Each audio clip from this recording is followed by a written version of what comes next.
నమస్కారం. ఐటీవీ వార్తలకు స్వాగతం. ముందుగా వార్తల్లోని ముఖ్యాంశాలు. గ్యాస్ సరఫరాపై సమీక్ష నిర్వహించిన మంత్రి ఉత్తమ్. రాష్ట్రంలో గ్యాస్ సరఫరాలో ఇబ్బందులు లేవన్న మంత్రి. రోజుకు 2.15 లక్షల గ్యాస్ సిలిండర్ల సరఫరా. గ్యాస్ సరఫరా వ్యవస్థపై ప్రత్యేక కమిటీలు ఏర్పాటు.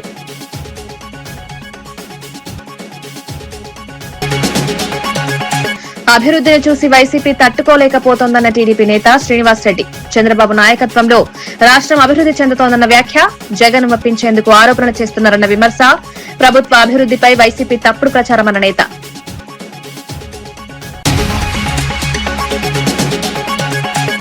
మూసీ ప్రాజెక్టు ఖర్చుపై ప్రశ్నించిన ఎమ్మెల్సీ కవిత. 6 నెలల్లో ప్రాజెక్టు వ్యయం ఎలా పెరిగిందని ప్రశ్న. డీపీఆర్ లేకుండా ప్రాజెక్టుకు ముందుకు ఎలా అన్న ప్రశ్న. మురుగునీటి సమస్య పరిష్కారం లేక ప్రాజెక్టు వ్యర్థమన్న కవిత. గ్యాస్ సిలిండర్ కోసం అనంతపురంలో ప్రజల అవస్థలు. గ్యాస్ ఏజెన్సీల వద్ద భారీ క్యూలతో ఇబ్బందులు పడుతున్న ప్రజలు. గ్యాస్ సరఫరా సమస్యలపై ప్రభుత్వం చర్యలు తీసుకోవాలని డిమాండ్. సిలిండర్ కోసం గంటల తరబడి క్యూలో నిలబడుతున్న ప్రజలు.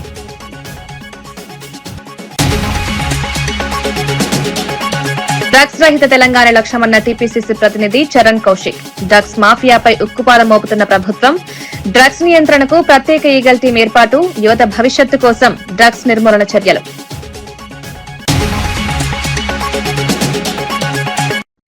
టీడీపీపై తీవ్ర ఆరోపణలు చేస్తున్న నేతలు. డ్రగ్స్ వివాదం రగులుతోంది. టీడీపీ పార్టీపై తీవ్ర ఆరోపణలు వ్యక్తమవుతున్నాయి. ఇప్పుడు టీడీపీ తెలుగు డ్రగ్స్ పార్టీగా మారిందని విమర్శలు వినిపిస్తున్నాయి. ఎన్టీఆర్ స్థాపించిన టీడీపీని చంద్రబాబు, లోకేష్ డ్రగ్స్ పార్టీగా మార్చేశారని ఆరోపించారు. టీడీపీ ఎంపీ పుట్ట మహేష్ యాదవ్ డ్రగ్స్ తీసుకుని పార్టీలో పాల్గొన్నట్లు ఆరోపణలొచ్చాయి. రాజస్థాన్ కు చెందిన మాజీ ఎమ్మెల్యేతో కలిసి డ్రగ్స్ పార్టీ నిర్వహించినట్లు తెలంగాణ పోలీసులు చెప్పారని పేర్కొన్నారు. పార్లమెంటు సభ్యునిగా కొనసాగేందుకు మహేష్ యాదవ్ కు అర్హత లేదని విమర్శించారు. ఈ ఘటనపై పూర్తిస్థాయి విచారణ జరిపి నిజాలు బయటపెట్టాలని నేతలు డిమాండ్ చేశారు. అసలు ఒక మాటలో చెప్పాలి అంటే టీడీపీ అంటే తెలుగుదేశం పార్టీ కాదు, ఇది తెలుగు డ్రగ్స్ పార్టీ లాగా తయారైంది. టీడీపీ అబ్రివేషన్ మారిపోయింది. తెలుగుదేశం పార్టీ అనేటువంటిది ఆయన రామారావు గారు పెట్టినటువంటి పార్టీ. చంద్రబాబు నాయుడు గారు రెడ్ బుక్ లోకేష్ వచ్చిన తర్వాత టీడీపీ అంటే తెలుగు డ్రగ్స్ పార్టీ కింద మార్చివేశారు. దీనికి పరాకాష్ఠ ఏమిటంటే ఒక ఎంపీగా ఉన్నటువంటి వ్యక్తి పుట్ట మహేష్ యాదవ్, సాక్షాత్తు ఎంపీగా ఉన్నటువంటి వ్యక్తి డ్రగ్స్ పార్టీలో పాల్గొనడమే కాకుండా ఆయన కూడా డ్రగ్స్ తీసుకుని ఆయన కూడా పాజిటివ్ రావడం జరిగింది. ఇంతకన్నా దౌర్భాగ్యం అనేటువంటి పరిస్థితి ఎక్కడ ఉండదు. చంద్రబాబు నాయుడు ఏదో ఒక విధంగా వక్రీకరించే ప్రయత్నం చేయొచ్చు. ఒక్కసారి ఆ గిరిధర్ అనేటువంటి లీగల్ ఎస్పీ ఎవరైతే ఉన్నాడో హైదరాబాద్కు సంబంధించి ఆయన ఇచ్చినటువంటి స్టేట్మెంటే మీకు ఒక్కసారి నేను చూపిస్తాను, చూడండి మీరే.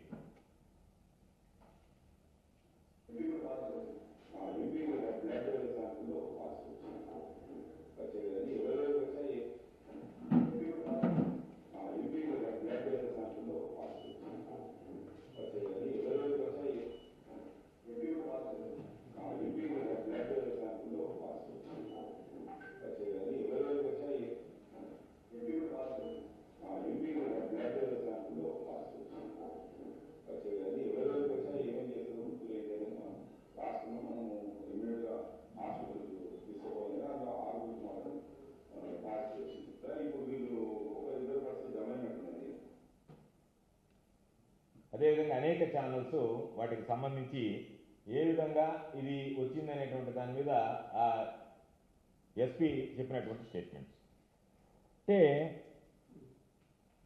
ఆ ప్రెస్ స్టేట్మెంట్ ఇచ్చినారు. రాజస్థాన్కి సంబంధించినటువంటి ఒక మాజీ ఎమ్మెల్యే నితీష్ శర్మ. రాష్ట్రంలో గ్యాస్ సిలిండర్ల సరఫరా పరిస్థితిపై మంత్రి ఉత్తమ్ కుమార్ రెడ్డి సమీక్ష నిర్వహించారు. గృహ వినియోగదారులకు గ్యాస్ సరఫరాలో ఎలాంటి ఇబ్బందులు ఉండవని స్పష్టం చేశారు. ప్రజలు ఆందోళన చెందాల్సిన అవసరం లేదని హామీ ఇచ్చారు. రాష్ట్ర వ్యాప్తంగా గ్యాస్ సరఫరా వ్యవస్థను పర్యవేక్షించేందుకు ప్రత్యేక కమిటీలను ఏర్పాటు చేసినట్లు తెలిపారు. ప్రస్తుతం రోజుకు సుమారు 2.15 లక్షల డొమెస్టిక్ గ్యాస్ సిలిండర్లు సరఫరా అవుతున్నాయన్నారు. సరఫరాలో ఎక్కడైనా సమస్యలు తలెత్తితేనే వెంటనే పరిష్కరించేలా అధికారులను ఆదేశించినట్లు తెలిపారు. ప్రజలకు నిరంతరంగా గ్యాస్ అందేలా చర్యలు తీసుకుంటున్నామని మంత్రి ఉత్తమ్ కుమార్ రెడ్డి పేర్కొన్నారు. గతంలో 23,000 సిలిండర్లు పర్ డే కమర్షియల్ కన్స్యూమర్స్ కి సప్లై చేస్తున్న తరుణంలో ఇప్పుడు కేవలం 6,200 ఈ ఆయిల్ కంపెనీస్ ఎల్పిజి డిస్ట్రిబ్యూటర్స్ కి నుంచి కమర్షియల్ కన్స్యూమర్స్ కి ఇవ్వగలుగుతున్నారు. ఓకే, సో ఫిగర్స్ కూడా క్లియర్ మీద డొమెస్టిక్ కన్స్యూమర్స్ కి 2.15 lakh సిలిండర్స్ పర్ డే అయితే అంత ఇస్తూ అవసరం చోట కొంత అదనంగా కూడా ఇవ్వడం జరుగుతుంది. ఇది పూర్తిగా కేంద్ర ప్రభుత్వం పరిధిలో వచ్చే విషయం. కమర్షియల్ సిలిండర్స్ గతంలో 23,000 పర్ డే ఇస్తుంటే, కమర్షియల్ అంటే హోటల్స్, రెస్టారెంట్స్ ఇవన్నిటికి ఇప్పుడు 6,200 ఇవ్వగలుగుతున్నారు. మూసీ నది ప్రక్షాళన పేరుతో కాంగ్రెస్ ప్రభుత్వం ప్రజలను మభ్యపెడుతోందని ఎమ్మెల్సీ కవిత విమర్శించారు. ప్రాజెక్టు అంచనా వ్యయం కేవలం 6 నెలల్లోనే 1,400 కోట్లు ఎలా పెరిగిందని ప్రశ్నించారు. పూర్తిస్థాయి డీపీఆర్ ను ప్రజల ముందు ఉంచకుండా కేవలం గ్రాఫిక్స్, ప్రజెంటేషన్లతో కాలక్షేపం చేస్తున్నారని ఆరోపించారు. మూసీ ప్రాజెక్టు ప్రభావిత ప్రాంతాల్లో ఉన్న ప్రజలను సంప్రదించకుండా 5 స్టార్ హోటళ్లను సమావేశాలు నిర్వహించడం సరైంది కాదన్నారు. మూసీ నదిలోకి 16 నాలాల ద్వారా వచ్చే మురుగునీటిని అరికట్టకుండా ఎంత డబ్బు ఖర్చు చేసినా ప్రయోజనం ఉండదని హెచ్చరించారు. ప్రజలకు నిజాలు చెప్పకుండా ప్రాజెక్టు ముందుకు తీసుకువెళ్లడం సరైంది కాదని కవిత పేర్కొన్నారు. ఎస్ఎఫ్టీ కడతామంటున్నారు. 30 లక్షల స్క్వేర్ ఫీట్లు మూసీ రివర్ బెడ్ మీద కడితే ఇబ్బంది అవుతుంది. కాబట్టి మీరు దీనికి సంబంధించి ఏదైనా కేంద్రంలో ఇంకో సంస్థ ఉంటుంది, వాళ్ళ దగ్గరికి పోండి అని బీఆర్ఎస్ ప్రభుత్వం ఉన్నప్పుడే ఎన్విరాన్మెంటల్ అసెస్మెంట్ వాళ్ళు దీన్ని రిజెక్ట్ చేయడం జరిగింది. ఇప్పుడు మరి అదే సంస్థ మళ్ళీ పర్మిషన్ ఇచ్చింది ఇప్పుడు టీఓఆర్కి, ఈ రాష్ట్ర ప్రభుత్వానికి. Same organization which rejected in 2017. Now they are giving permission again. 2017 overall 17,000 crores, 30 lakh SFT అన్నది అప్పుడు ప్రపోజల్. ఇప్పుడు ఓన్లీ ఫేజ్ 1లో 18 లక్షల SFT అని, ఇప్పుడు 18 లక్షల స్క్వేర్ మీటర్లు డెవలప్ చేస్తామని ఇప్పుడు ప్రపోజల్ ఒక ఫేజ్ 1లోనే. మరి ఇప్పుడు ఎట్లా ఇచ్చారు పర్మిషన్ టీఓఆర్కి? అప్పుడు ఎట్లా రిజెక్ట్ చేసిండ్రు? మరి ఏం జరిగింది? ఈ జాదు మంతర్ ఏంది? ఈ గ్రాఫిక్స్తో చేస్తున్న మాయాజాలం ఏంది? అమరావతిలోనేమో ఇడ్లీ ప్లేట్లు పెట్టినట్టున్నారు అప్పుడు గ్రాఫిక్స్తోని. ఇక్కడ మన సీఎం గారేమో ఇడ్లీలు పెట్టిరు నిన్న. మొత్తం అది గ్రాఫిక్స్ ప్రజెంటేషన్, ఆ బొమ్మంతా చూస్తే ఏం లేదు. ఇడ్లీలు ఉన్నాయి, 2-3 ముగ్గులు ఉన్నాయి, అంతకు మించి అందులో ఉన్నదేం లేదు. గత బీఆర్ఎస్ ప్రభుత్వం తెలంగాణను డ్రగ్స్ రాష్ట్రంగా మార్చిందని తాండూరు ఎమ్మెల్యే బూయ్యని మనోహర్ రెడ్డి ఆరోపించారు. 10 ఏళ్ల పాటు డ్రగ్స్ మాఫియా రాష్ట్రంలో విస్తరించిందని విమర్శించారు. ఇప్పుడు ప్రజాప్రభుత్వం ఏర్పడిన తర్వాత డ్రగ్స్ మాఫియాపై కఠిన చర్యలు తీసుకుంటున్నామన్నారు. డ్రగ్స్ నిర్మూలన కోసం ప్రత్యేకంగా ఈగల్ టీం ఏర్పాటు చేశామన్నారు. ఈ బృందం రాష్ట్ర వ్యాప్తంగా డ్రగ్స్ మాఫియాపై దాడులు నిర్వహిస్తూ కేసులు నమోదు చేస్తోందన్నారు. డ్రగ్స్ రహిత తెలంగాణ రాష్ట్రంగా ప్రభుత్వం ముందుకు సాగుతోందని ఎమ్మెల్యే మనోహర్ రెడ్డి తెలిపారు. అది హైదరాబాద్ లో చేసినటువంటి నాయకులు కూడా ఈ బీఆర్ఎస్, గతంలో ఉన్నటువంటి బీఆర్ఎస్ నాయకులు అప్పుడు ఉన్నటువంటి ఆడిందే ఆట, పాడిందే పాటగా ఆ రోజు 10 సంవత్సరాలు అనుభవించి పదవులతో కాకుండా యువతనంతా కూడా ఏ లాడ్జీలలో చూసినా వీళ్ళ కేసులో, గతంలో బెంగళూరులో సీనియర్ యాక్టర్లతో చూసుకున్నా వీళ్ళ ద్వారానే అప్పుడున్నటువంటి ఎమ్మెల్యే ఈ రోహిత్ రెడ్డి ఆధ్వర్యంలో జరిగినటువంటి కేసులు మనం చూసినాం. గతంలో 6 నెలల కింద దుబాయ్ లో కూడా ఒక కేదార్నాథ్ కేసు జరిగింది. దాంట్లో కూడా ప్రముఖంగా ఈ మన పైలట్ రోహిత్ రెడ్డి గారే ఉన్నాడు, మాజీ ఎమ్మెల్యే. ఇలాంటివి ఎన్నో కేసులు, కోకొల్లల కేసులు. ఆ కేసులే కాకుండా రాత్రి కూడా మనకు రెడ్ హ్యాండెడ్ గా డ్రగ్స్ తీసుకుంటూ దానికి టెస్ట్ చేస్తే కూడా ఈ రోజు పాజిటివ్ గా కూడా ఇప్పటికే అధికారులందరూ కూడా దాన్ని ధృవీకరించడం జరిగింది. ఇలాంటి వ్యక్తులని ఇంకా బీఆర్ఎస్ వాళ్ళు పెంచి పోషిస్తా ఉన్నారంటే మనమంతా కూడా సభ్య సమాజం ఈ రోజు తలదించుకునే విధంగా. ఈ రోజు బీఆర్ఎస్ నాయకులు దీనికి సమాధానం చెప్పాలా. మేము డ్రగ్స్ రహితంగా మేము చాలా కష్టపడ్డాం, డ్రగ్స్ అంటేనే మాకు తెలియదని చెప్పి ఎన్నో నీతులు, ఎన్నో మాటలు మాట్లాడారు కేటీఆర్ గారు. యావత్ తెలంగాణ ముఖ్యమంత్రి గారు కష్టపడి డ్రగ్స్ లేని తెలంగాణ, డ్రగ్స్ రహిత తెలంగాణ జీతం అని చెప్తే మీరు దీన్ని ఇంకా ప్రోత్సహించుకుంటా వివిధ రాష్ట్రాల నుంచి తీసుకొచ్చి ఇక డ్రగ్స్ ఏ విధంగా తెలంగాణలో మనం ఇంప్లిమెంట్ చేయాలా, యువతను చెడగొట్టాలనే ఉద్దేశంతో మీరు ఈ విధంగా హంగామా చేస్తా ఉన్నారు. రాత్రి జరిగింది నేను గట్టిగా చెప్పదలుచుకున్నా. రాత్రి ఏదో ఒక చిన్న పార్టీ కాదు, అది ఒక పెద్ద డ్రగ్స్ మాఫియా ఉన్నది వీళ్ళెంబడి. వాళ్ళందరినీ కూడా బయటికి తీసుకురావాల్సిన అవసరం అధికారులు ఇప్పటికే వాళ్ళు ఏర్పాటు చేస్తా ఉన్నారు. ఖచ్చితంగా పెద్ద రాకెట్ వీళ్ళ ఎంబడి, ఈ రాకెట్ ఎంబడి ఎవరెవరో ఉన్నారో వాళ్ళందరూ కూడా త్వరలోనే బయటకు వస్తారు. ఖచ్చితంగా మళ్ళా మనం ఇక్కడనే కూర్చొని పేర్లు కూడా చెప్పుకుంటాం. దాంట్లో ఈగల్ టీం వరకు నేను మీ ద్వారా వరకు ఒకటే ధన్యవాదాలు కూడా చెప్పుకుంటున్నాను, హ్యాండ్స్ అప్ కూడా చెప్తా ఉన్నాను.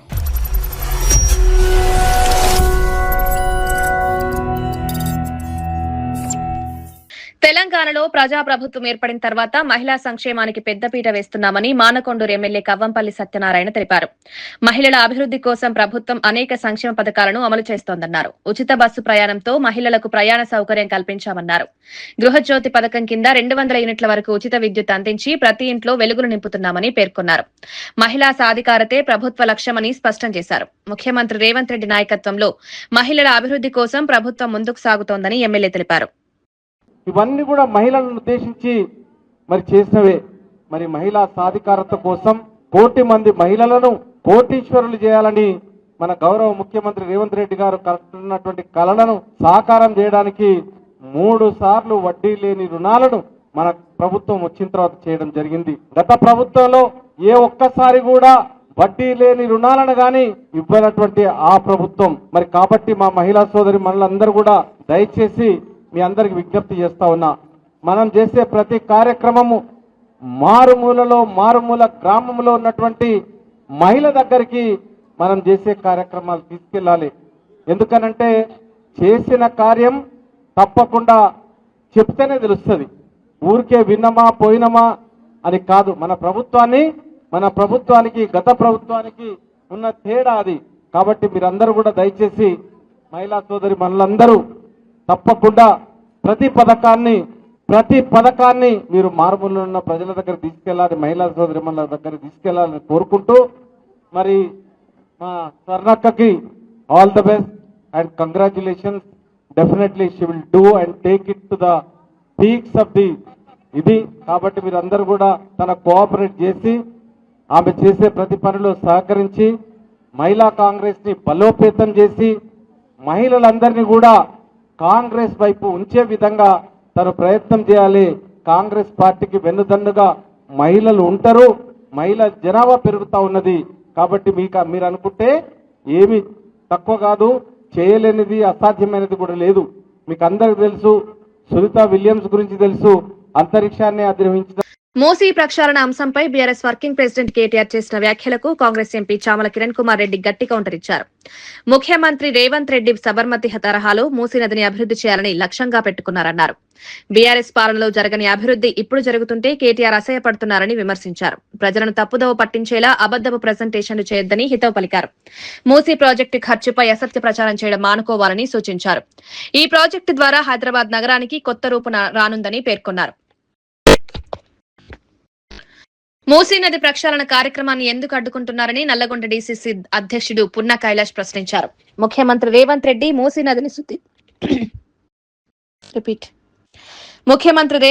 మూసీ నదిని శుద్ధి చేయడానికి ప్రయత్నిస్తుంటే కేటీఆర్, హరీష్ రావు, రామచంద్రరావు వంటి నేతలు అడ్డుపడుతున్నారని విమర్శించారు. మూసీ నది కాలుష్యం కారణంగా నల్గొండ జిల్లాలో ప్రజలు తీవ్ర ఆరోగ్య సమస్యలు ఎదుర్కొంటున్నారన్నారు. ఫ్లోరోసిస్ సమస్యతో వేలాది మంది బాధపడుతున్నారని పేర్కొన్నారు. ప్రజల ఆరోగ్యాన్ని కాపాడేందుకు చేపట్టిన కార్యక్రమాన్ని రాజకీయంగా అడ్డుకోవడం సరికాదన్నారు. జిల్లాలో దాదాపు 45 లక్షల మంది ప్రజల జీవితాలతో ఆటలాడుతున్నారని తీవ్రంగా విమర్శించారు. మరి వ్యవసాయ రంగం కానీ, అటు కుల వృత్తులు కానీ విలసిల్లి అద్భుతంగా ఉన్నటువంటి నల్గొండ జిల్లా మరి మూసీ కాలుష్యంతో విషకోరల్లో చిక్కుకొని పేద ప్రజల జీవితాల్లో, రైతుల జీవితాల్లో నల్గొండ జిల్లాలో శాశ్వతమైనటువంటి మరి ఫ్లోరైడ్ సమస్యతోటి ఇవాళ బాధపడుతున్నటువంటి ఈ తరుణం లోపల ముఖ్యమంత్రి గారు ఆలోచించి మరి ప్రపంచవ్యాప్తంగా ఉన్నటువంటి మహానగరాల్లో ఉన్నటువంటి మురికిని ఏ రకంగా వదిలించాలనో, ఏ రకంగా అభివృద్ధి చేసి ప్రజలకు దాని యొక్క పర్యవసనాల నుంచి విముక్తి కల్పించడానికి చేస్తున్నటువంటి ప్రయత్నంలో భాగంగా ఇవాళ మూసీ సుందరీకరణ కానీ, మూసీ ప్రక్షాళన కానీ, మూసీ విషతుల్యాల నుంచి విముక్తి కానీ జరగడానికి ఒక ప్రయత్నం జరుగుతుంటే ఇవాళ బీఆర్ఎస్ అదేవిధంగా భారతీయ జనతా పార్టీ గందరగోళంలోకి ప్రజలను నెట్టే ప్రయత్నం జరుగుతూ ఉంది. నేను అడుగుతా ఉన్నా, మా నల్గొండ జిల్లా ప్రజలకు ఈ కాలుష్యం నుంచి, ఈ విషతుల్యం నుంచి పరిష్కారం వద్దా? మేము జీవితాంతం ఇది అంధకారంలో ఉండాలా అని చెప్పేసి కేటీఆర్ని, హరీష్ రావుని, అదేవిధంగా రామచంద్రరావు గారిని అడుగుతా ఉన్నా.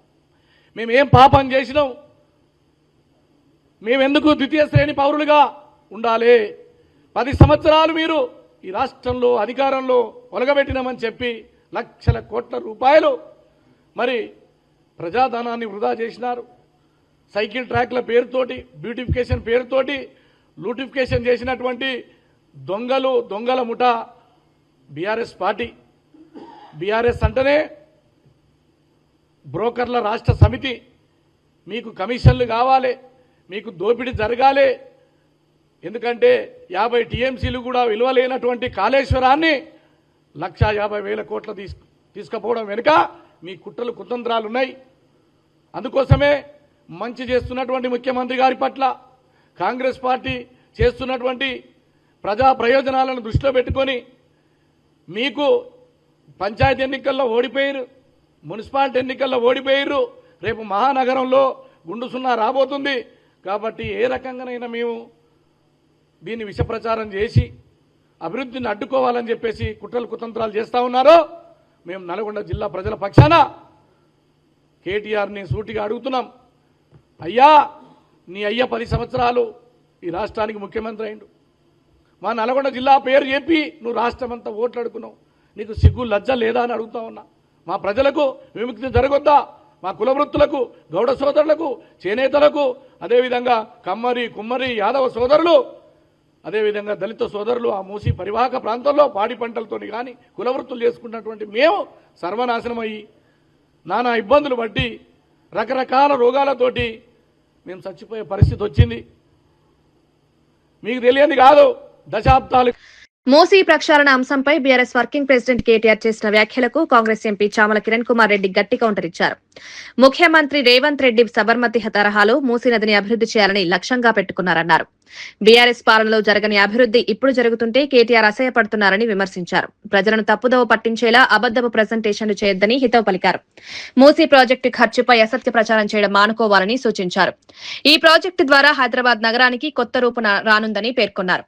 గోదావరి నుంచి తీసుకొచ్చి ఎల్లకాలము అంటే సంవత్సరం పొడుగుతా కూడా ఈ యొక్క మూసీ నది హైదరాబాద్ నడిబొడ్డున ఎలా ప్రవహించాలో, అలాగే ఇప్పుడు సబర్మతి రివర్ కానీ అహ్మదాబాద్లో అటుపోతే గంగా కానీ వారణాసిలో ఏ విధంగానైతే ప్రక్షాళన జరిగి అక్కడున్నటువంటి నిర్వాసితులను అంటే గతంలో వెనకట ఉన్నటువంటి నిర్వాసితులు, ఎందుకంటే నేను సబర్మతి రివర్కి నేను పర్సనల్గా పోవడం జరిగింది.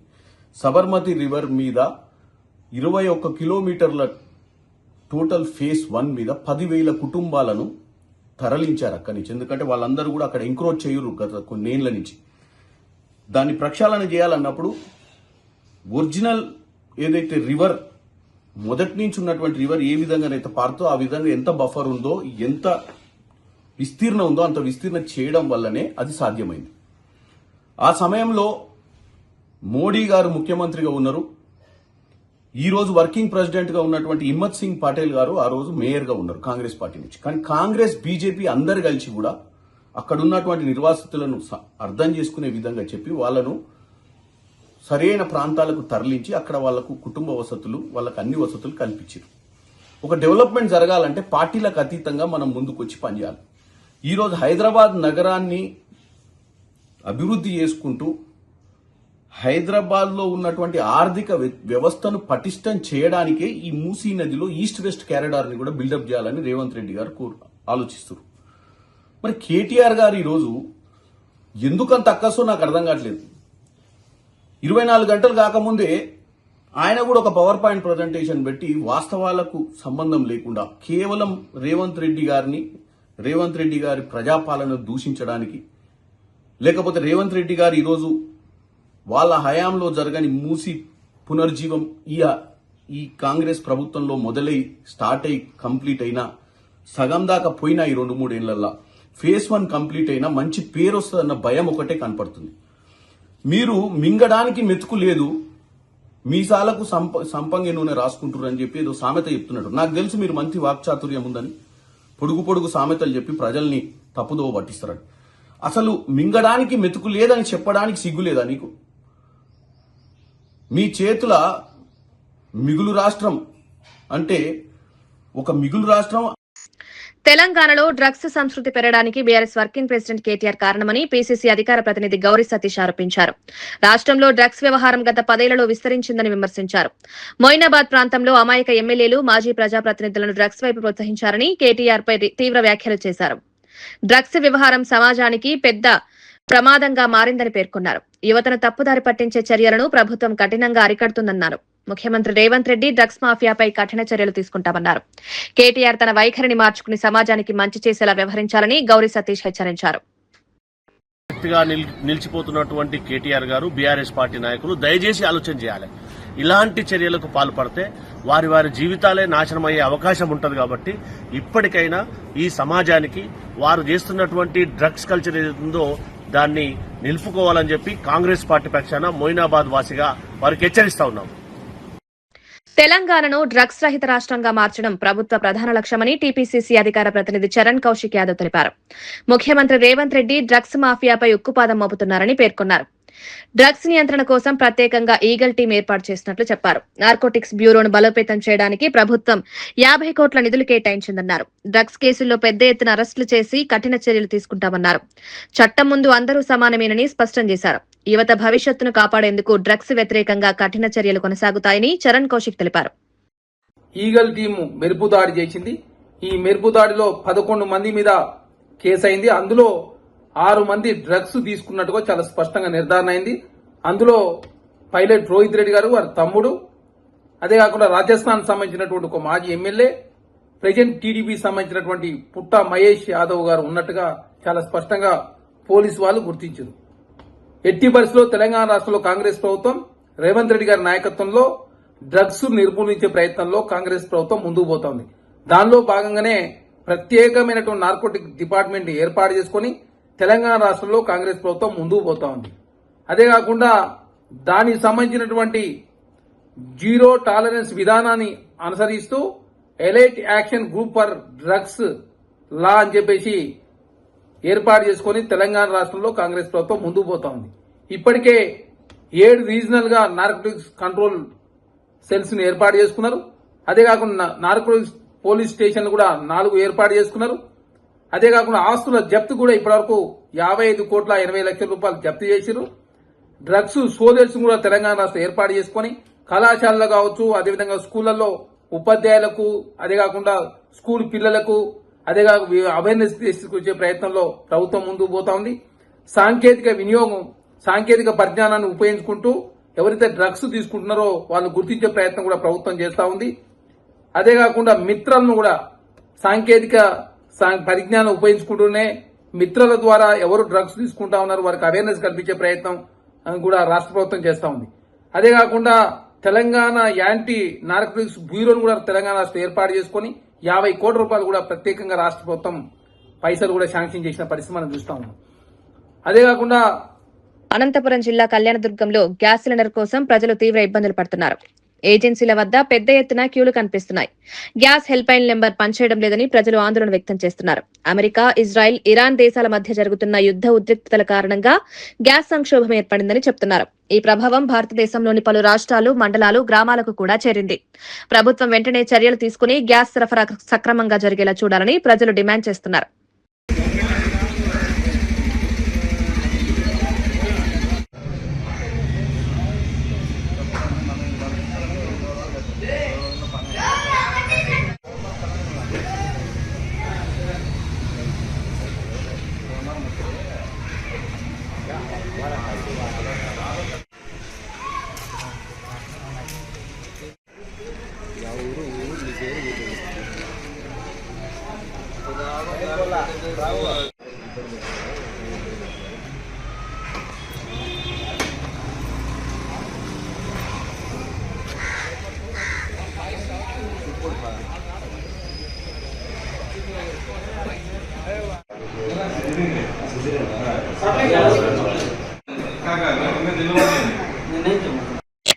బాపట్ల జిల్లా చీరాలలో సైబర్ నేరగాళ్లు మరోసారి మోసానికి పాల్పడ్డారు. సాఫ్ట్వేర్ ఉద్యోగి గోపిని లక్ష్యంగా చేసుకుని ఇన్స్టాగ్రామ్ ద్వారా పెట్టుబడి పేరుతో మోసం చేశారు. ఇన్స్టాగ్రామ్ నోటిఫికేషన్ ద్వారా పెట్టుబడి పెడితే భారీ లాభాలొస్తాయని నమ్మించి బాధితుల నుంచి సుమారు 24,16,000 రూపాయలు వసూలు చేశారు. డబ్బు పెట్టిన తర్వాత నోటిఫికేషన్ లో ఉన్న ఫోన్ నెంబర్ పనిచేయకపోవడంతో గోపి మోసపోయారని గుర్తించారు. వెంటనే చీరాల 1 టౌన్ పోలీసులకు ఫిర్యాదు చేశాడు. ఈ ఘటనపై పోలీసులు కేసు నమోదు చేసి దర్యాప్తు ప్రారంభించారు. సోషల్ మీడియా ద్వారా వచ్చే పెట్టుబడి ఆఫర్లను నమ్మొద్దని పోలీసులు ప్రజలకు సూచించారు. క్రమంలో ఇన్స్టాగ్రామ్ లో ఒక సజెషన్స్ వచ్చాయి స్టాక్ మార్కెట్ గురించి. దాన్ని ఇతను వాళ్ళతో చాట్ చేసిన తర్వాత అతనికి క్యాప్స్టోన్ ఇన్ అనే ఒక మొబైల్ యాప్ ఉంటుంది. దానికి వాట్సాప్ నుంచి కమ్యూనికేట్ కమ్మని చెప్తే వాట్సాప్లోకి వెళ్తాను. ఆ వాట్సాప్లో ఒక గ్రూప్ చాట్ జరుగుతుంటుంది. దాంట్లో స్టాక్ మార్కెట్ గురించి డిస్కషన్స్ జరిగి ఇతను దాంట్లో ట్రేడ్ చేస్తాడు. ఫస్ట్ ఇతనికి కొన్ని ఐపీఓస్ పంపించి వాటికి మనీ కట్టమంటారు. ఆ కట్టిన తర్వాత మళ్ళీ మీరు ఇంత అమౌంట్ యాడ్ అయిందని చెప్పేసి తెలిసిన తర్వాత కొంత స్టాక్ చేసిన తర్వాత కొన్ని పాయింట్స్ యాడ్ అయిన తర్వాత మళ్ళీ ఐపీఓస్ పంపి దీనికి మీరు ఇంత అమౌంట్ కట్టాలని చెప్పేసి అంటారు. తీరా కట్టిన తర్వాత దానికి మీరు ఈ అమౌంట్ సరిపోదు, ఇంకొంచెం కట్టాలని చెప్పేసి అంటూ మొత్తం ఇట్లా అతని క్రెడిట్ కార్డ్స్, అదర్ లోన్స్ అన్నీ పెట్టి కూడా సుమారు 24,16,000 పే చేయడం జరిగింది. అప్పుడు వాళ్ళు నేను విత్డ్రా కావాలని చెప్పనేసి అడిగినప్పుడు వాళ్ళు ఇంకా మీరు కట్టాల్సింది వస్తుందని చెప్పనేసి మళ్ళీ ఐపీఓస్ పంపడం జరిగింది. ఇలా రిపీటెడ్గా వాళ్ళు అడుగుతూ ఉంటే అప్పుడు నేను ఆన్లైన్ ఫ్రాడ్ కేసులో వీళ్ళ చేతిలో మోసపోయారని చెప్పనేసి తెలుసుకోవడం జరిగింది. తదనంతరం తను సైబర్ పోర్టల్లో కంప్లైంట్ పెట్టి వేసినందు కంప్లైంట్ ఇవ్వడం జరిగింది. సో ప్రజలందరినీ కూడా మేము కోరేది ఏంటంటే ఈ వాట్సాప్ కావచ్చు, ఇన్స్టా కావచ్చు, టెలిగ్రామ్ కావచ్చు, ఇంకేదైనా సోషల్ మీడియా యాప్స్ కావచ్చు, దేంట్లో అయినా కూడా మిమ్మల్ని ఎవరైనా ఇంట్రడ్యూస్ చేసుకున్నా, ఎవరైనా స్టాక్ మార్కెట్ వైపు ఎంకరేజ్ చేసినా, లేదు ఇది చేస్తే మీకు మనీ వస్తుందని చెప్పినా, లేదా జాబ్ ఆఫర్లు చేసినా, లేదు వేరే ఎక్కడైనా చోట జాబ్స్ ఉన్నాయి మీరు పోయి అపీర్ అవ్వండి అని చెప్పినా, ఇట్లా ఏ రకంగా మిమ్మల్ని వాళ్ళు. అల్లూరు జిల్లా అనంతగిరి మండలంలోని వైకుంఠగిరిపై నిర్మాణంలో ఉన్న అనంత వెంకటేశ్వర స్వామి ఆలయాన్ని సినీ నటుడు సుమన్ సందర్శించారు.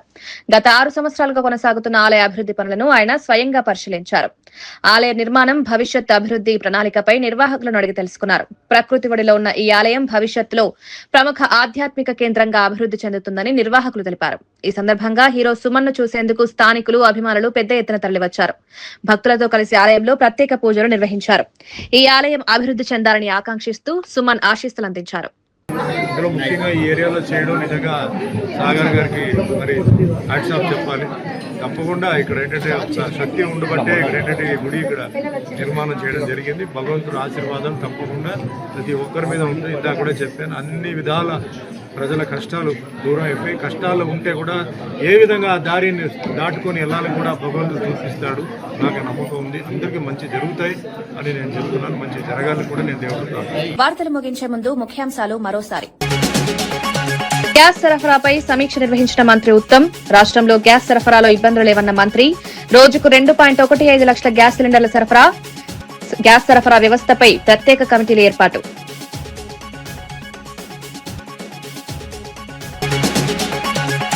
అభివృద్ధిని చూసి వైసీపీ తట్టుకోలేకపోతోందన్న టీడీపీ నేత శ్రీనివాస్ రెడ్డి. చంద్రబాబు నాయకత్వంలో రాష్ట్రం అభివృద్ది చెందుతోందన్న వ్యాఖ్య. జగన్ ఒప్పించేందుకు ఆరోపణలు చేస్తున్నారన్న విమర్శ.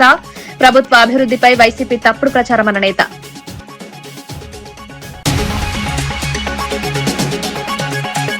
మూసీ ప్రాజెక్టు ఖర్చుపై ప్రశ్నించిన ఎమ్మెల్సీ కవిత. 6 నెలల్లో ప్రాజెక్టు వ్యయం ఎలా పెరిగిందని ప్రశ్న. డీపీఆర్ లేకుండా ప్రాజెక్టుకు ముందుకు ఎలా అన్న ప్రశ్న. మురుగునీటి సమస్య పరిష్కారం లేక ప్రాజెక్టు వ్యర్థమన్న కవిత. గ్యాస్ సిలిండర్ కోసం అనంతపురంలో ప్రజల అవస్థలు. గ్యాస్ ఏజెన్సీల వద్ద భారీ క్యూలతో ఇబ్బందులు పడుతున్న ప్రజలు. గ్యాస్ సరఫరా సమస్యలపై ప్రభుత్వం చర్యలు తీసుకోవాలని డిమాండ్. సిలిండర్ కోసం గంటల తరబడి క్యూలో నిలబడుతున్న ప్రజలు.